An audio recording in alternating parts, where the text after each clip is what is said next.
Yeah,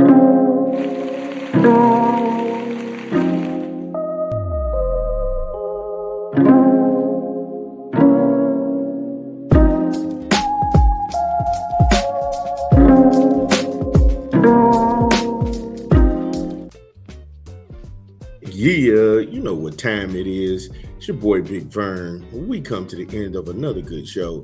Earlier, we talked some USC, the Trojans. They have the number one recruiting class in the country. They are locked and loaded. They're looking to not only make a statement in the Big Ten, they're looking to make a statement on the national stage. Also, we pivoted.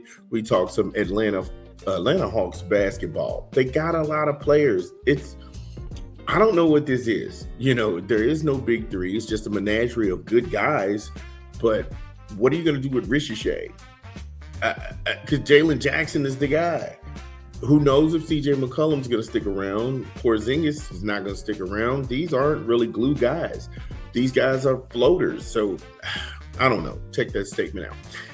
Then we walk right back across the street to the NFL. We talk some Eagles football. I don't know what's going on with the Eagles. I mean, wow. That one was a head scratcher, to be honest with you. Then we talked some college basketball. Coach Nate Oates, the Crimson Tide, Alabama, looking to go ahead and get that lick back, circle the block, taking that heartbreaking loss by Ole Miss in the SEC tournament, and then looking back to run it with Florida, get that lick back. Todd Golden and the Gators beat the brakes off of the Alabama Crimson Tide, and then they ended up losing to Indiana and Bloomington, getting beat to death. So make sure you check that segment out. Now we're going to go ahead and close this out with more NFL news. The Denver Broncos, are they in trouble? Are the Denver Broncos in trouble in the AFC West? I don't know. We'll lay it all out when we get there. It's your boy Big Vern. See you on the other side of the content. It's your boy Big Vern coming to you live from the App Stupid Studio, and we pushing another rap album this month. AZ, Do or Die 3, in stores now. Get it where you legally consume music, whether it be Apple Music, Google Play, or Spotify. My personal favorite on the track is Give Me the World with Jadakiss. Give me the world, give me what you can't get back. I love that song. Uniqueness with Mike Keys. Oh my goodness. So High is dope. But the song of the summer, Surprise, with Nas and Esco. Oh my God. That beat go hard on top of her. Esco at the border. Oh my goodness. I was once there too. That's dope. The love of my life. Yo, AZ, Do or Die 3, in stores now. So make sure you go get the new AZ, Do or Die 3. We thought it was hot. So the Broncos, are they for real? Are they a new powerhouse in the AFC, or are they just paper tigers this year? They won the division last year. The lights out was the defense. They have one of the best defenses out there, and they also have arguably the best offensive line in the NFL.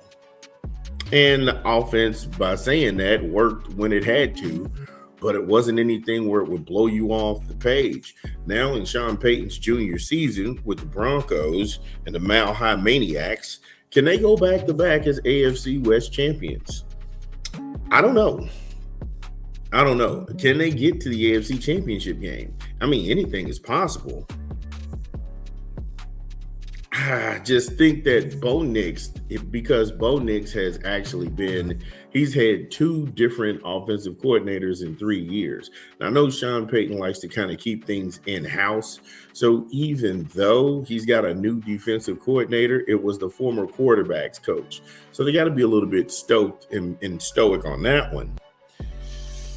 But last year, even with that being said, they was ranked 10th last year in offense. And they averaged about 342 yards per game. The scoring total was like 45. It wasn't anything that was crazy.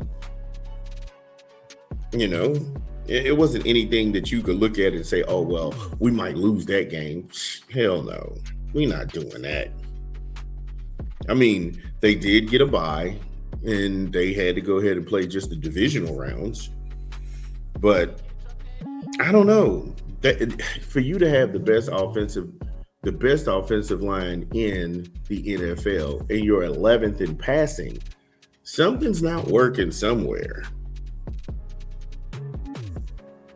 You got the 16th rushing offense, and that too can be misleading because, again, you have the best O line. So something's got to give. You had to be number one. That's why I said Denver may be in trouble because you were doing this with personnel that is no longer there.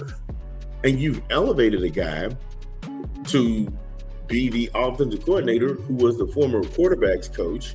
So you would have more familiarity with Bo Nix. But if this was what they had when they were at their peak, you see where I'm going with this.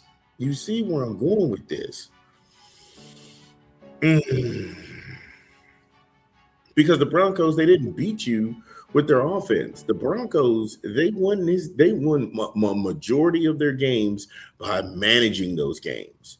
It wasn't, hey, look, Bo Nix, we need you to go out there and beat you with that arm. It wasn't going to happen. It just wasn't going to happen. So you want to go ahead and get some things done in the NFL draft to address certain deficiencies. And so you're going to need a bevy of picks. They only had 7. The Denver Broncos only had 7 draft picks in 2026. No first or second round pick. No 6th round picks. On the flip side, they had 2 picks in the 4th and 3 in the 7th. In the 4th round, they took Jonah Coleman at running back. I don't know why. Because the part that's weird about that is that it was beyond comprehension. You have the number 1 O-line in the NFL. How is it that you can't have a rusher on the team that has over 1,000 yards rushing? So you're middle of the road in passing offense. You're 16th in rushing offense. You've got the best offensive line. This just doesn't make sense.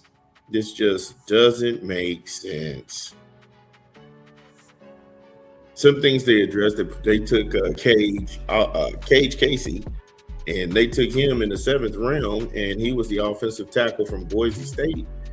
But again, you have the number 1 offensive line in the NFL. They're all coming back. You got another offensive lineman you didn't need. Are you trying to stock because you know in free agency most of these guys are going to walk out the door? These are all legitimate questions. I'm not shitting on the Broncos. I'm not sitting here saying that the Broncos are trash in any way, shape, or form. I'm just asking the questions. Like, really, make me understand this. And we talked about Joe Lombardi. Now, he served as the offensive coordinator for Knicks in his rookie season in 2024. Pete Carmichael was an offensive assistant on the Broncos staff before he bounced and he went to Buffalo. And then there's Davis Webb. He was promoted from quarterbacks coach to offensive coordinator for Knicks in his 3rd season this year. And I hope it's not too much change. Again, I can see where you want to keep a familiar face in place. Sean Payton is very loyal to all of his guys because not only the guys in Buffalo used to work for him, but he's got offensive assistants and everything that are loyal to him and pretty much know how he likes to do business. But if that's what you had when you were at your best, the AFC has gotten a lot more challenging. AFC West has gotten a lot more challenging. The Bolts, they're looking to go ahead and rebuild and capitalize on that. There's too much new in Vegas, so we don't know what the Raiders are going to look like. Kansas City is still pretty much the kings of the dance. A healthy Patrick Mahomes, you have new weapons there. You have an aging Travis Kelce. So there's going to be a lot of finding their way, but when they get clicking, this thing could get very tough and ugly for the Broncos. I'm not a Broncos fan, but I am concerned. I have those. And so should you if you're in the faithful. Dun, dun, dun, dun.